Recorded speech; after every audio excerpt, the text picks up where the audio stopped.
Well, despite routinely regarding America as an evil, racist country, American colleges are also key activists, weirdly, in demanding mass immigration into this evil country. Dozens of schools define themselves as sanctuary campuses opposed to the enforcement of immigration laws.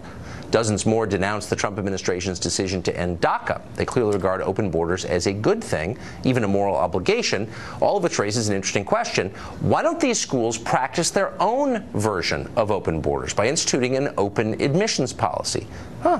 Wendy Osifo is a college professor at a very prestigious school that I couldn't have gotten into, and she joins us tonight to answer that question. So, Wendy, I'm taking what I'm hearing on college campuses seriously, which is nobody is illegal. You have a right to come here. There's no reason we should exclude people just because they're poor or they're uneducated or they have no skills. We should let them in anyway.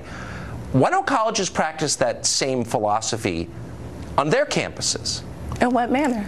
Well, if I am not a tuition-paying member of a college community, why can't I just show up and get a college ID? Illegals can get driver's licenses in California. Why doesn't Harvard or your school issue me a student ID? I go to class for free, eat for free in the dining hall, and have all the privileges of a student at that college. They want that for the country. Why don't they allow that on their own campuses? Well, some campuses actually do allow that. You mentioned Harvard. Harvard has a policy that if you make a certain amount on your income, you're able to go to that school completely for free. Oh, no, but you have to go through an admissions process. You do have to go through an elitist admissions process, the one that they decry. So they say that we should allow anyone who wants to come here to come to America. Absolutely. Okay? But to get into Harvard or the elite school where you work, you need a certain score. You need certain grades, recommendations.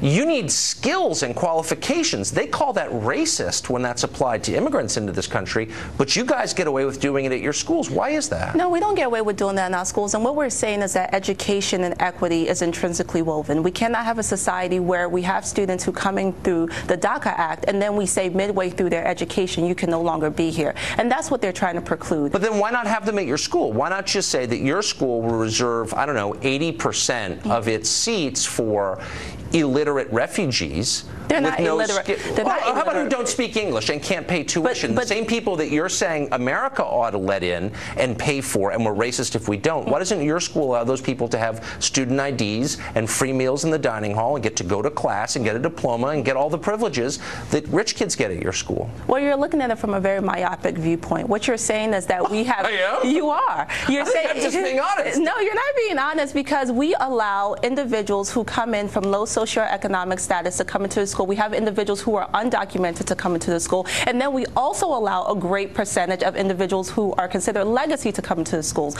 Schools are open borders for all people, not just for one population. I don't think so, and I found out that the hard way when I applied to them in high school and didn't get into any because I didn't meet the qualifications. That actually happened to me because I didn't meet their arbitrary sense of what was important. Is that the college's fault, or is that... No, it's probably my fault, actually. I thought that then, and I think that now, but I'm hearing on college campuses that you can't keep people out of this country just because they don't know anything or can't speak your language or don't have any money. You have to let them in, and if you don't, you're a racist. So I'm saying, why don't you, well, thank you for conceding that, but why don't you apply the same standards to your college? Why keep it this tiny little elite place? It's not. It's not. Well, it's really not. These universities What's the admissions rate at the school you work at? Well, I'm not going to tell you that. You're not?